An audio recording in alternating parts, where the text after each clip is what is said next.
James Bond, el agente secreto más famoso del mundo, un héroe de acción, un mujeriego, un bebedor de martinis con vodka y capaz de enfrentarse a la muerte con una mirada fría y divertida. Del autor Ian Fleming surgió una serie de novelas de espías que dio lugar a una de las franquicias cinematográficas de más éxito de la historia. ¿Hasta qué punto reflejan las películas la visión de Fleming de su agente secreto? ¿Acaso es Bond algo parecido a un agente del servicio secreto de la vida real o es todo pura fantasía? En resumen, ¿quién es el verdadero James Bond? El personaje de 007 fue una versión turboalimentada del propio Ian Fleming. Es la mejor representación de Ian Fleming. La actitud física, la pasión por los coches rápidos, el hecho de que mostrara todas las cosas que tanto le gustaban. Bond era un caso de deseo cumplido y escribió sobre sí mismo como una especie de hombre cortés, de espía, un hombre de acción y aventura, tal vez lo que siempre quiso para él. Había elementos de Ian Fleming en James Bond, pero James Bond no era Ian Fleming, era un espía, un mujeriego, pero en el caso de Fleming, él no era tan glamuroso. Fleming trabajó estrechamente con la inteligencia naval y era el enlace con el Ejecutivo de Operaciones Especiales y otras agencias de inteligencia. Tenía una buena idea de cómo eran los espías en realidad.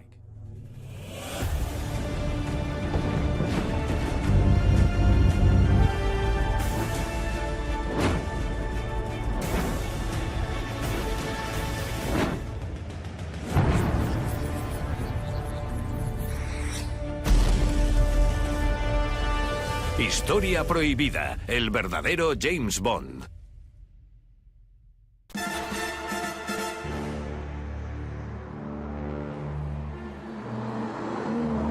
James Bond es un icono británico mundialmente famoso. Se calcula que más de 1.000 millones de personas de todo el mundo han visto al menos una película de James Bond. Creado por el escritor Ian Fleming, es el agente del servicio secreto por autonomasia. Es el hombre que lo tiene todo: artilugios, armas, mujeres y coches. Ian Fleming fue un célebre escritor inglés que creó a James Bond. Y al hacerlo, aprovechó parte de la experiencia real que tuvo con la inteligencia naval real. Asuntos como la Operación GoldenEye y un par más de proyectos de alto secreto que supervisó. Por eso, escribió sobre lo que conocía. Creo que con tantos héroes americanos era hora de tener un héroe británico por excelencia, y James Bond encajaba en el papel, con ese paracaídas de la bandera británica, y también tenía esa arma, esa sonrisa irónica. Iba muy arreglado, un ejemplo de inglés de clase media alta, con sus gustos, sus prejuicios, su lucha contra los malvados. Es totalmente inglés.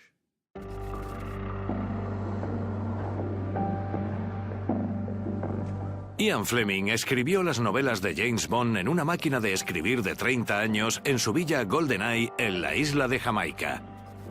Para intentar entender al personaje que creó, voy a disfrutar un poco del estilo de vida de Bond, empezando por las armas. Una de las premisas fundamentales de Bond es su licencia para matar.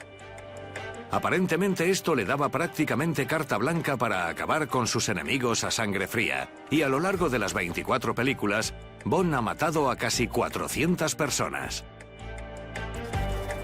Me encuentro en el campo de tiro E.J. Churchill para reunirme con John Baker, un armero y experto en armas. Quiero vivir en primera persona cómo es tener el dedo en el gatillo de las armas que utilizó el mismísimo Bond.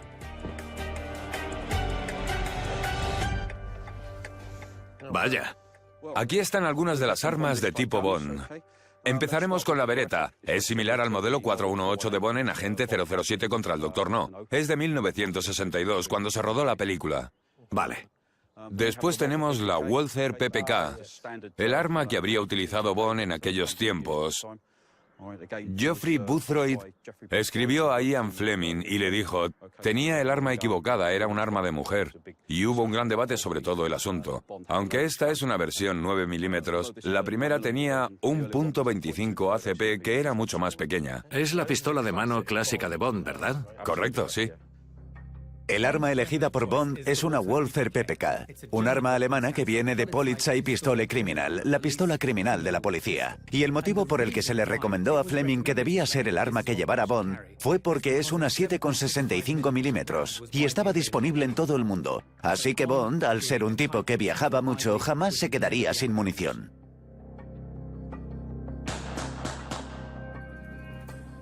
Si nos fijamos más en las armas que se habrían utilizado, tenemos el subfusil Sterling, un arma británica estándar para el ejército. La usaban las fuerzas aéreas, la Fuerza Aérea Real, la Royal Navy, la Marina lo usaba para atacar submarinos protegidos. ¿Y de qué época es? Seguían usándolos en el servicio del ejército británico hasta mediados de los 80. La Royal Navy, la Fuerza Aérea Real y el ejército los siguen utilizando. También los utilizaba la policía de Hong Kong. Los fabricaba Sterling en Dagenham, un arma muy buena, una pequeña ametralladora. ¿Podemos probarlas? Por supuesto. Bien, lo único que hay que hacer es montar el arma y lista para disparar. Vale. ¿Un cargador? O un Sterling.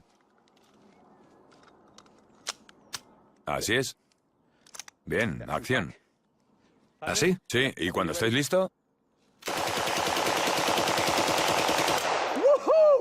Bien. Ha sido increíble. Sabía que te gustaría. Madre mía.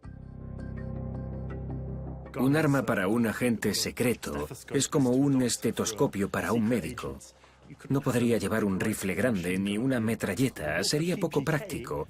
La Walther PPK, que aparece en las novelas y las películas, es pequeña y elegante. Se puede esconder discretamente en un smoking, pero también creo yo que se eligió porque es un arma que se utilizaba en todo el mundo, no solo en Gran Bretaña, sino también en Rusia y todos los demás países europeos del este que visita a lo largo de varias tramas y está ahí para añadir un toque de fidelidad histórica. ¿Qué es esto? Es una K-47, esta en concreto es la que utilizaban los malos. Es una buena arma. Tiene la culata plegable. Se presiona la culata, se suelta el botón y se despliega. ¿Las de las películas eran armas auténticas? Sí, eran auténticas. Estaban modificadas para disparar fogueo porque no podemos disparar munición auténtica en el set. Son auténticas porque hace falta el destello final, el casquillo vacío del disparo y el cambio de cartuchos. A veces las utilizábamos de caucho cuando había que lanzar las armas o hacer trucos especiales, pero casi siempre utilizábamos armas auténticas. Ahora pon el cargador, mételo y ciérralo. Yo voy a colocarme un poco más allá porque expulsa los casquillos con fuerza. ¿Sí? Sí. ¿Vale? ¿Así? ¿Cuándo estáis listo? ¿Aquí? Sí. Vale. ¡Vaya! Es espeluznante. Te avisé. ¿Has visto el destello? Con esta se puede ver todo el funcionamiento, pero con las de caucho no. No se puede hacer eso con imitaciones. ¿Y eran las que se utilizaban en las películas de Bond? Utilizaban esto. ¡Qué fuerte! ¿Puedo probar otra vez? Por supuesto que sí. Hay que tener en cuenta que el personaje de James Bond estaba inspirado en la época de la Guerra Fría y todas las armas, todos los artilugios, todo tipo de cosas de alto secreto que observamos y pensamos que son muy graciosos, que eran absurdos, en realidad existieron. Existían esas armas ocultas, ese tipo de artilugios es sorprendentemente realista.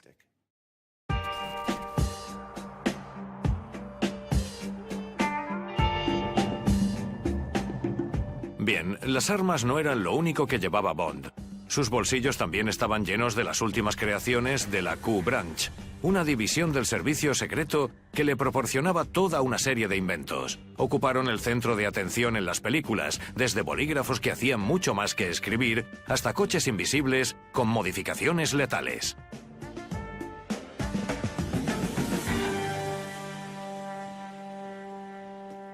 Los objetos de colección de las películas son un gran negocio. Hay coleccionistas en todo el mundo preparados para pagar grandes sumas de dinero para tener su pequeño pedacito de Bond. La Prop Store es una de las mayores distribuidoras del mundo. Y según su página web, esta es su sede central. No sé muy bien si estamos en el lugar correcto, pero ahora veremos. Hola. Stephen. Jamie. Hola, ¿qué tal? Muy bien, gracias. Bienvenido a Prop Store. Muchas gracias. Adelante. Gracias. Oh, vaya. Madre mía. Es el tipo de respuesta que recibimos normalmente cuando entra alguien por primera vez, sí. No es lo que me esperaba. Exacto, estamos un poco encubiertos aquí. ¿Qué es eso de ahí? ¿Trajes de astronautas? Sí, es el traje de astronauta de John Hart de Alien, ni más ni menos. Y es parte de alguna de las colecciones de trajes que tenemos en exhibición. Pero no están solo de exposición. ¿Están a la venta o los alquiláis? ¿Cómo funciona? Sí, desde luego. Celebramos subastas anualmente. Tenemos más de 6.000 artículos en nuestra página web. Aquí está el sueño de todo aficionado al cine. Yo en concreto busco los objetos de colección de James Bond. ¿Tenéis algo? Sí, tenemos algunas cosillas que podemos mostrarte. ¿Vienes arriba? Te las enseñaré. Esto es genial. Pasa a mi oficina. Voy a enseñarte algunas de las delicias que tenemos de James Bond y que hemos dispuesto en la mesa para que las veas bien. Esto es lo que he estado buscando.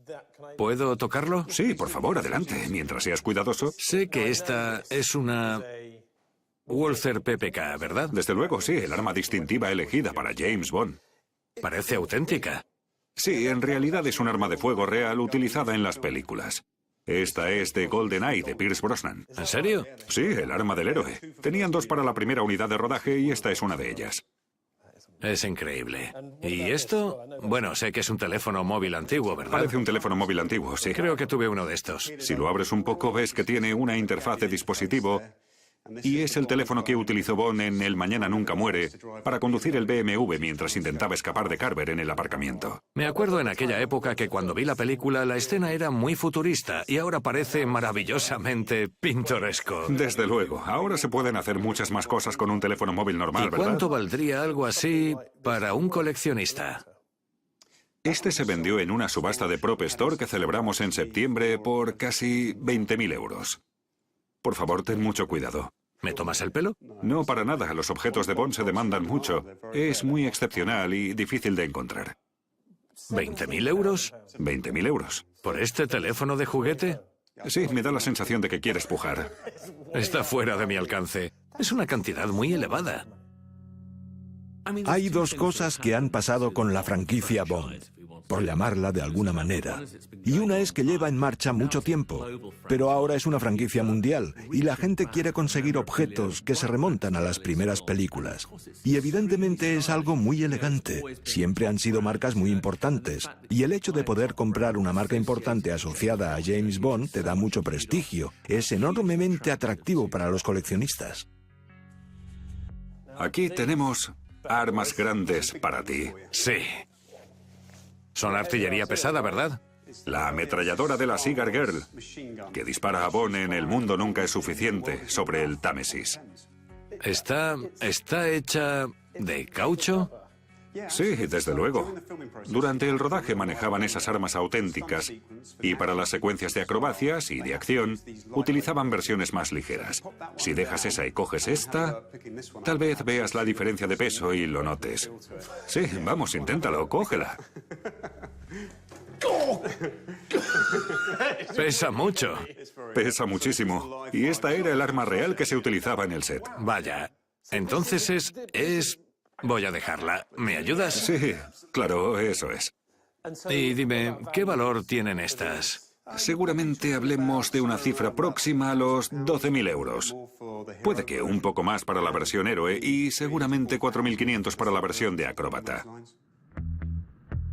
El mercado de los objetos de colección de Bond es extraordinario. Hay mucha gente que parece querer tener en sus propias manos un artículo auténtico. La gente está dispuesta a pagar 60.000 euros, posiblemente más, para tener en sus manos lo que ven como un pedazo auténtico de la historia cinematográfica, y eso antes de hablar de tarjetas postales y todos los álbumes y varios artículos de coleccionista. Reconozco esto porque es exactamente lo que voy buscando. Es una de las sudaderas de entrenamiento de Daniel Craig, ¿verdad? Cuando estaba en rehabilitación y vuelve al MI6 para entrenar, para volver a entrenar. Ese es el chándal de entrenamiento que lleva. Tiene el escudo ahí, en el pecho también. Y esa en realidad es la etiqueta del cliente que sigue colgada ahí del rodaje. Claro, Skyfall. Sí, por supuesto. Y si quisiera tener el chándal de Daniel Craig, ¿cuánto costaría? Creo que quieres convertirte en uno de nuestros clientes, ¿verdad? Pareces muy interesado. Busco algo que me pueda permitir. ¿Cuánto valdría esto? Entre 17 y 23.000 euros, algo así. Vale. Existe un mercado asombroso de objetos coleccionables de Bond. Como mujer, lo encuentro ligeramente divertido, he de decirlo, porque dudo mucho que haya mujeres ricas que vayan a las subastas y compren esas cosas. Tal vez es porque los hombres quieren ser James Bond y las mujeres quieren estar con él. Bueno, Jamie, tengo algo más que enseñarte. Ven por aquí. Madre mía. Es otra cueva de Aladino de objetos. Fíjate en esto. Esta es la pieza. Es la barca que diseñó Q para Bond, para la secuencia inicial de El mundo nunca es suficiente.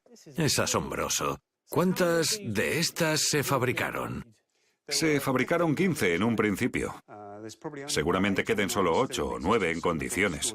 Algunas de ellas se destruyeron durante el rodaje y justo después del rodaje. Y además cada una de las barcas tenía un uso diferente. Una era para los efectos especiales, la que viene con ruedas. Estaban las de los trucos que iban bajo el agua y saltaban arriba y abajo. Esta barca en concreto es la que se utilizó para la secuencia del cañón de aire. Entiendo. Como coleccionista, como fan de Bond, es increíble. Pero ¿dónde demonios guardas algo así en casa? Tal vez en tu propio almacén o en tu propia galería. Es esta. Es esta, sí. El truco que va con esta es que salta del Támesis, vuela por encima del Támesis, rebota en la hierba y vuelve de nuevo al agua, justo delante de O2 en la cúpula del milenio. Es asombroso.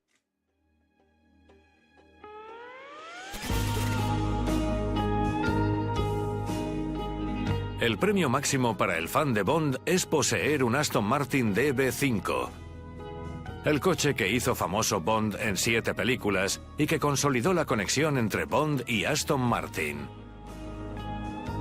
Peter Kroll ha conseguido un sueño de infancia y ha restaurado maravillosamente este Aston Martin DB5 que encontró oxidado en un granero e hizo una réplica exacta del coche de Goldfinger.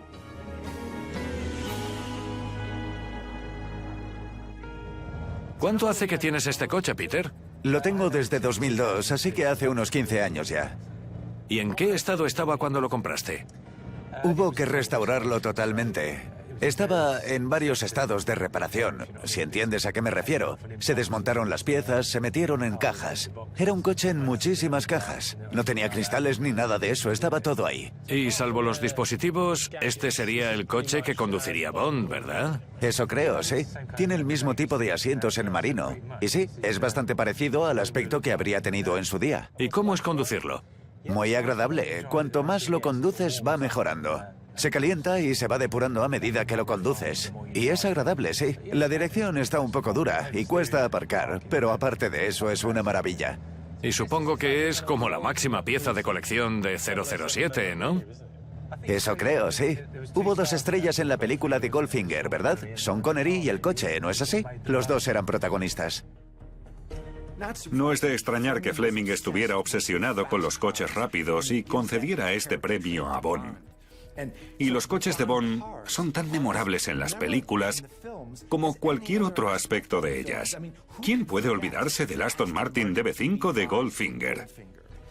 Soltaba aceite por detrás y los coches que lo perseguían resbalaban. Tenía hasta un asiento eyector. Tenía todas las comodidades y cosas que no habíamos visto nunca en un coche y nos quedábamos fascinados cada vez que aparecía en escena.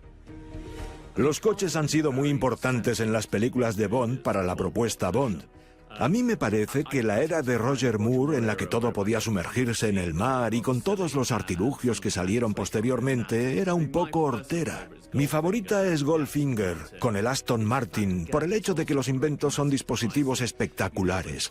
Cuando dijeron a Connery que tenía un asiento eyector, lo utilizó en un momento muy preciso y los artilugios y la trama encajaban muy bien. No creo que haya película que supere a esa. Bueno, esto es casi lo más cerca de ser James Bond que voy a conseguir. Aparcando en Stoke Park, en el coche adecuado. Saliendo de un Aston Martin, sí.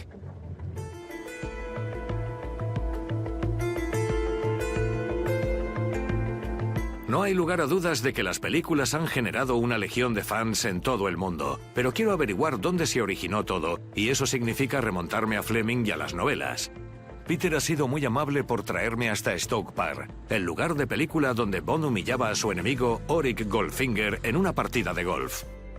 Sorprende que James Bond fuera un gran golfista, pero resulta revelador que lo fuera Ian Fleming.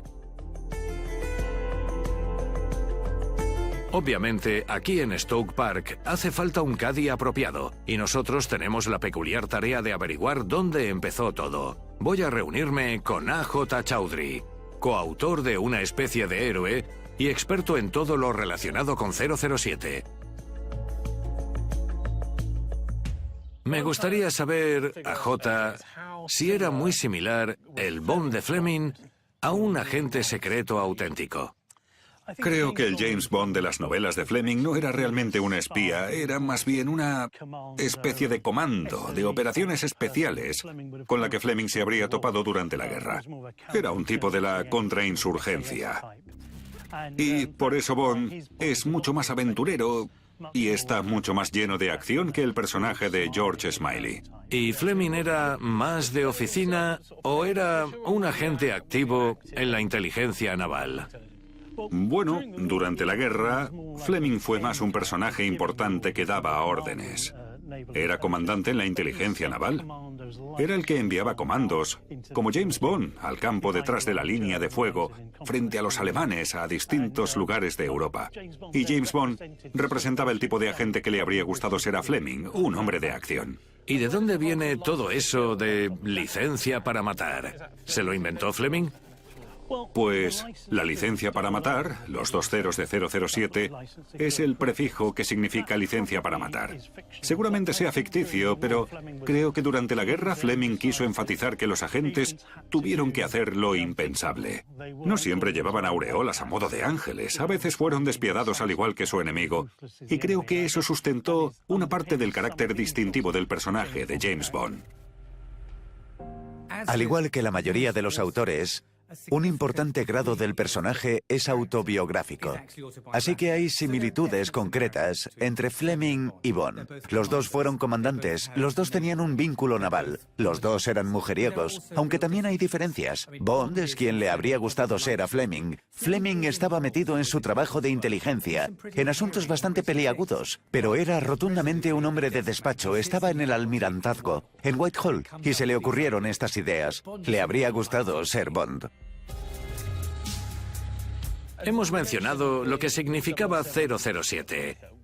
¿Tenían número los agentes? ¿Se les asignaba un número? Estoy bastante seguro de que los agentes tenían todo tipo de números secretos y lo que llaman leyendas. Tenían diferentes nombres. Los más famosos eran el agente Zigzag y personas así, y Fleming obviamente lo sacó de ahí. Aunque se cree que 007 lo sacó de Rudyard Kipling. Había un tren 007 que salía en una de las novelas de Kipling, y Fleming era muy fan de Kipling. El verdadero trasfondo de todas estas cosas es una combinación de mito, realidad y la propia imaginación de Fleming. Al igual que James Bond, Ian Fleming era un oficial de la inteligencia. En realidad participaba en operaciones muy complejas, en entrenar a personas en guerras de guerrilla, en ser espías, etc. Y tenían eso en común. Le gustaban las mismas bebidas que a Bond, le gustaba apostar, le gustaba jugar al golf. No cabe duda de que le gustaban las mujeres, y Fleming tenía un ligero elemento de juego duro, pero creo que ese juego era más duro que el de Bond. Una de las razones por las que Bond destacó de entre otros thrillers fue debido al estilo de escritura claro y vertiginoso que trasladaba al lector hasta el mismo centro del mundo de Bond. En una Gran Bretaña gris y lúgubre, todavía adaptándose a la realidad de la vida de posguerra, sus novelas se ensimismaban y añadían una pizca de color. Más de alguno se habrá pasado su parada de tren a lo largo de los años. Los libros de Bond fueron todo un éxito. Uno de los factores más importantes es cómo eran los años 50. Solemos pensar que los años 50 fueron glamurosos. Pensamos en Estados Unidos, las guitarras Fender y los Cadillac, pero Inglaterra no era así. Inglaterra estaba totalmente deprimida, triste, saliendo de la guerra y aún con racionamiento. Creo que James Bond llegó en el momento adecuado para Gran Bretaña. Había acabado la Segunda Guerra Mundial y junto a su fin apareció un personaje que podemos decir que era todo un británico, que recordaba a los británicos lo que les gustaba de ellos. Y también había un toque de glamour. Fleming mostró los nombres de marcas nuevas. Eran cosas que la gente en esa época no se podía permitir, pero podía vivir esa vida a través de James Bond.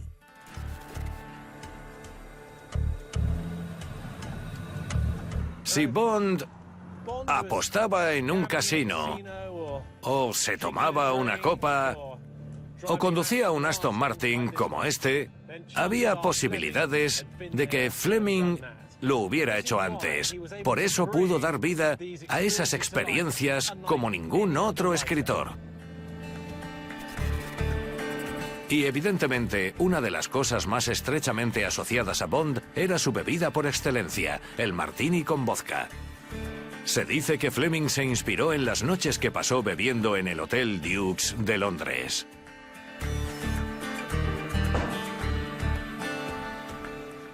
Alessandro, ¿qué tal? Muy bien. Hola, Jamie, me alegro de verte. Creo que sabe lo que voy a pedir. Martini con vodka. ¿Al estilo Bond? Mezclado, no agitado. Mezclado, no agitado. Siempre he querido decir eso. Muy bien.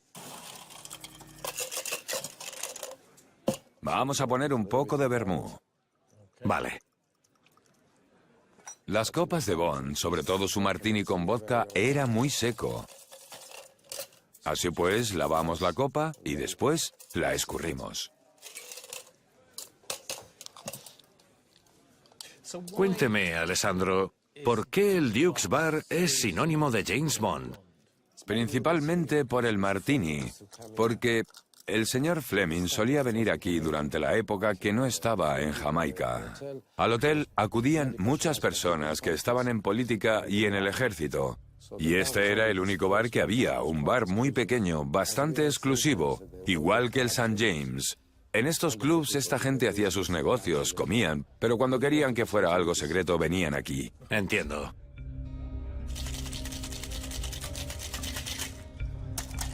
Aquí tiene, señor Bond. Y ahora, por supuesto, la aceituna. ¿Y por qué a James Bond le gustaba su martini mezclado, no agitado? Es una muy buena pregunta.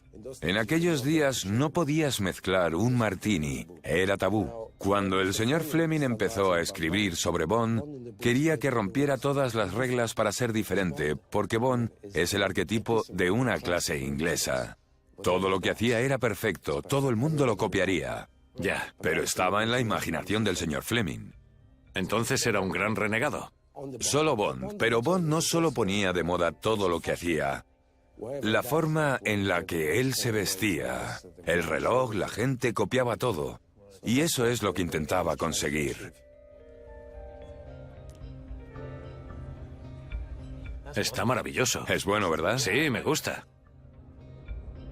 Cuando salieron a la luz las novelas por primera vez en los años 50, pocas personas habían oído hablar del vodka.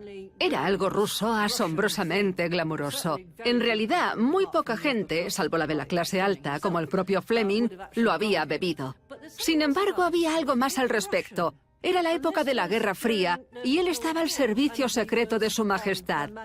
Así que... ¿qué es lo que pasaba? ¿Cuál era el mensaje? Tal vez las semillas del 007 antisistema que vemos hoy en Daniel Craig empezaron en realidad ahí, con un martini con vodka. A pesar de que hay elementos de Bond en sentido estricto bastante anticuados, sigue consiguiendo ser elegante, e incluso en cuanto a su bebida preferida, el martini con vodka, que en realidad describe su carácter, la bebida es él. Es frío como el hielo, es fuerte, mezclado pero no agitado. Es Bond, bebe lo que es.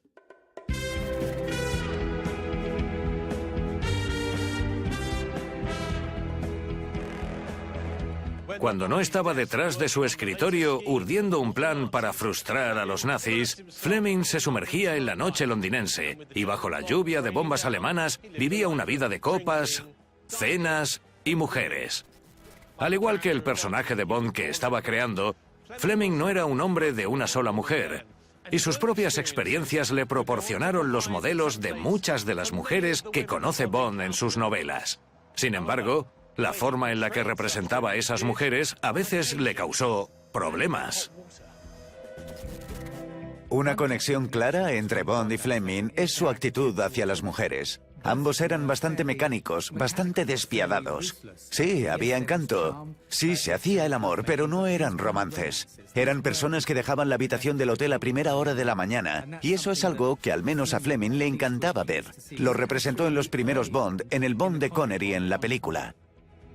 Al parecer fue cierto que Fleming estaba bien entrado en la treintena cuando pasó toda una noche con una mujer, y eso nos muestra su idea sobre las relaciones, y cuando se casó, Fleming tenía un matrimonio abierto. Tenía verdaderos problemas para el compromiso. La actitud de Fleming hacia las mujeres era sin duda prefeminista. Las consideraba como mascotas. Creo que veía a los hombres como seres humanos auténticos y las mujeres eran solo objetos para usar y abusar. En el aspecto del abuso, a Fleming le gustaba un poco el sadomasoquismo, no cabe duda de ello. Aparece en su correspondencia con las mujeres. Era mejor que llevaran su pañuelo si iban a pasar una noche con Fleming. Y además, si nos fijamos en algunas novelas, en algunas películas, Licencia para matar es un buen ejemplo en el que creo que Sánchez es el villano y pega a la mujer con un látigo, y nos podemos hacer una idea de hasta dónde llegaba la actitud de Fleming hacia las mujeres. Las chicas Bond eran iguales, si no más importantes que Bond en las películas, y los espectadores estaban ansiosos por saber la identidad del nuevo interés amoroso de Bond. Y para averiguar más sobre las relaciones de Bond con las mujeres, voy a reunirme con una mujer muy especial. Marian Dabo interpretó a la chica Bond Cara Milovi en 007 Alta Tensión de 1987. En esta película los cineastas decidieron probar un enfoque bastante diferente y que la chica representara un papel mucho más importante. Como chica Bond, ¿cómo crees que ha evolucionado el papel de chica Bond? Bueno, la chica Bond ha evolucionado sin duda. De chica Bond a mujer Bond. Claro, debería decir mujer Bond. Yo fui una chica Bond. Me considero una chica Bond. Pero ahora las actrices dicen, no, mujeres Bond. Pero evidentemente han cambiado completamente y han evolucionado con el tiempo. En los 60 fue el periodo de chica de acción, como el que interpretó Úrsula Andress. Pero era algo inocente, algo ingenua. O la chica con superpoderes. Luego están todos esos nombres maravillosos, muy graciosos. Pussy Galore, interpretada por Honor Blackman. Las villanas, la jefa de nuestro pequeño imperio de chicas, una especie de campeona de judo que tenía todo tipo de poderes. Así pues, había mucho humor y excedía la realidad. Eran como personajes de dibujos animados, pero con un guiño, muy divertidos. A mí ahora me parecen graciosos cuando los ves. A menudo se dice que las mujeres Bond recibían poca atención. ¿Quién puede olvidar a Sean Connery esquivando las balas, poniendo a una mujer en medio? No es muy galante, pero al mismo tiempo hay mujeres en las películas de Bond que son muy fuertes. Por ejemplo, Pussy Galore, a pesar de tener un nombre tonto, es un personaje muy fuerte. Honey Rider y Cara Milovi, que salía en 007 Licencia para matar, son mujeres fuertes, independientes, no son tontas. Y aunque la actitud de Fleming hacia las mujeres no era muy buena, creó personajes femeninos fuertes que se reflejan en las películas. Marian Dabo de 007 Alta Tensión era un nuevo tipo de mujer Bond. Era muy guapa, como las demás, pero estaba un poco a la par de Bond. Era un poco más inteligente, trabajaron juntos como equipo y cambió la percepción del público sobre cómo podía ser una mujer Bond. Yo aparecí en el 86 u 87 con Timothy Dalton y dieron un nuevo estilo a Bond. Ya no querían mostrar un personaje de dibujo animado, sino dar más énfasis al personaje, que hubiera más relación entre Bond y su chica protagonista. Fue interesante porque James Bond no había tenido una relación en el pasado. Siempre eran aventuras de una noche. Sí, así es. Eran aventuras de una noche. Era un solitario. Las películas tuvieron una gran diferencia con respecto a los libros en la creación de las chicas de Bond, porque en los libros Bond es el héroe, pero en las películas, en realidad, la gente estaba mucho más interesada cada año en descubrir quién sería la chica Bond en la película de ese año. Y el estatus que tienen es icónico en el cine. La variedad de chicas Bond que se han utilizado a lo largo de los años es muy diversa.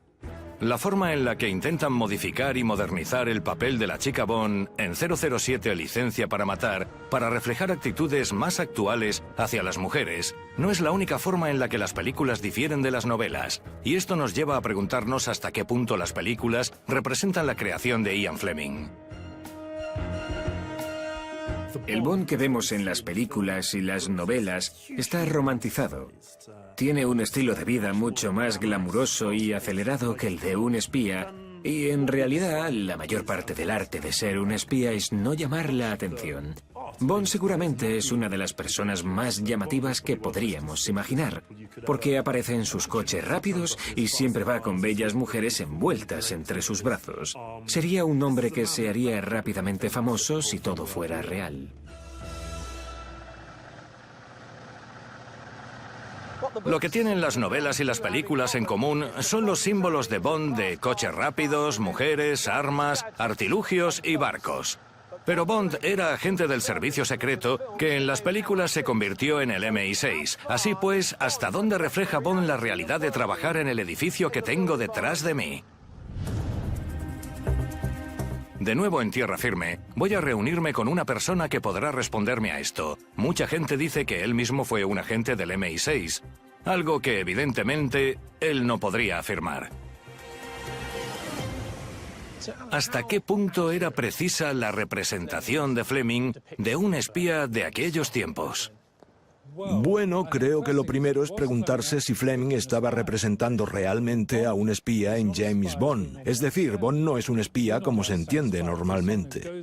Entendemos a un espía como alguien que va a algún lugar para averiguar algo, para conseguir información. Bond en realidad no la consigue. Suele matar a alguien o hacer explotar algo o conseguir algo, apoderarse de algo. Se trata más de un agente de operaciones especiales de la Segunda Guerra Mundial. Entiendo. Y ese era el mundo del que provenía Fleming, como parte de la Dirección de Inteligencia Naval. Un mundo en el que se hacían cosas para descubrir algo y hacer algo al respecto. Ya. En la primera época de las novelas y películas de Bond, 007 era como un auténtico espía por las aventuras que tenía. Estaba inspirado en la Guerra Fría, así que se sucedían todo tipo de acciones de espionaje. Sin embargo, a medida que avanzaron las películas y novelas y las secuencias de acción se descontrolaron un poco, ya no se basaron en ninguna realidad.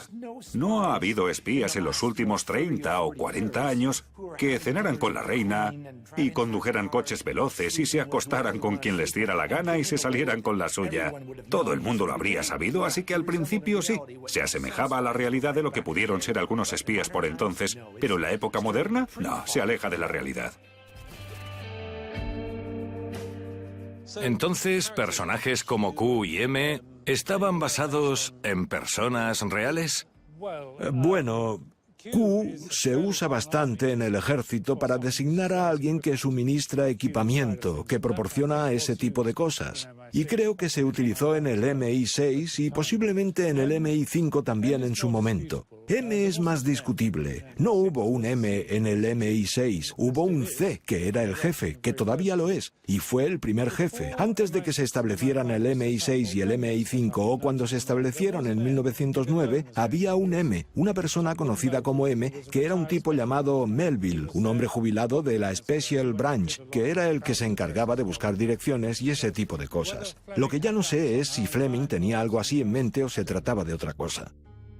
Una función importante de ser un espía es espiar, vigilar desde las sombras y reunir información y entregarla. A menudo son hombres y mujeres sin rostro que no disfrutaban de un estilo de vida glamuroso como se representa en las novelas. Eso no quiere decir que algunos espías no fueran asesinados o no tuvieran que tomar decisiones difíciles y hacer sacrificios y que de vez en cuando se enfrentaran a un tiroteo, pero creo que Fleming tomó una parte de esos incidentes aislados y algunas de las características de los espías y lo englobó todo en esta especie de hombre de acción que es James Bond. Háblame de otras similitudes que encuentra en las novelas de Fleming con la forma en la que operan los espías ahora. Bueno, lo que es similar es que M podría convocar a Bond y decirle: hay alguien, por ejemplo en el Cairo, que creemos que es un hombre peligroso y queremos averiguar qué está haciendo. Queremos a alguien que lo acompañe y averigüe qué está haciendo. ¿Puede reunirse con él? Ese tipo de cosas sí ocurren en la realidad. Claro, ¿y enviarlo para seducir a una atractiva mujer en un casino? Por lo general, no sé si la seducción... Sí, siempre es útil en la inteligencia. Los alemanes del Este lo aprovecharon bien durante la Guerra Fría. Claro, la Stasi. La Stasi, sí. Seducía a secretarias de la Alemania Occidental y ese tipo de cosas. Lo hacían mucho. Pero como norma general, las conversaciones íntimas no implicaban cualidades. No buscaban... Era más bien hablar de la última central nuclear o algo así, y por lo general no se usaba. No. Me sorprende al leer las novelas o ver las películas que lo hacían más por placer que por obtener información. Estoy seguro de que quería combinar los negocios con el placer, como hace mucha gente. ¿Y qué me dice del martini mezclado no agitado? ¿Es la bebida oficial? Creo que es más bien la bebida preferida de Fleming. Pienso que probablemente la comunidad de inteligencia se inclinara por los gin tonics como hacía el ejército. La gente no deja de discutir sobre lo que había de verdad en el Bond espía, pero lo que podemos decir es que Fleming conocía espías. Trabajó en inteligencia naval y era el oficial de enlace con otras agencias de espías y de inteligencia de Gran Bretaña. Trabajó con el SOE, el MI5 y el MI6, así que conocía en primera persona a los espías de Gran Bretaña en ese periodo. Cuanto más nos fijamos en el personaje de James Bond y de dónde surgió, más nos damos cuenta de que si hubo un auténtico James Bond, fue el mismísimo Ian Fleming. Entonces, las novelas son el relato documental de la vida de Fleming en el almirantazgo durante la guerra, pero reflejan el tipo de espías de la Segunda Guerra Mundial y la era de posguerra, y no tanto Bond y el MI6. A lo largo de los últimos 55 años, Bond ha cambiado muchísimo. En los años 60, Connery era seguro, correcto, cortés. Después, con Lazenby pasó a una época de comedia en los años 70 que se hizo totalmente grotesca. Después tenemos a Dalton, que era el yuppie de los años 80, y después a Brosnan, que por desgracia creo que quedó abrumado por todos los artilugios. Acabamos teniendo un coche invisible y todo se convirtió en una bobada.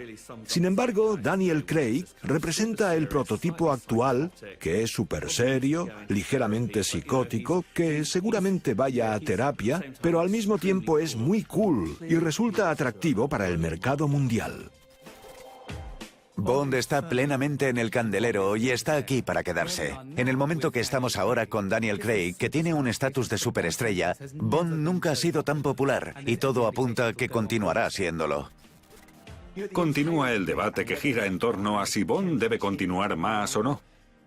Pero tengo que decir que un líder inteligente y guapo, con coches rápidos y mujeres más rápidas, es una receta para el éxito.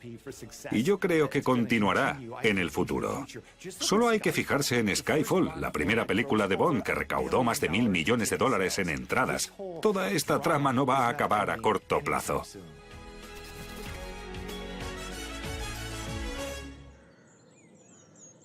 Las películas son todas muy distintas. A medida que pasa el tiempo se van llenando de artilugios y de frases ingeniosas que realmente comparten poco más con las novelas oscuras y crudas de Fleming que sus títulos. Supongo que podríamos decir que Timothy Dalton se acercó. Pero realmente las películas de Daniel Craig han traído de vuelta el personaje original de Fleming, y supongo que podríamos decir que ha vuelto el auténtico James Bond.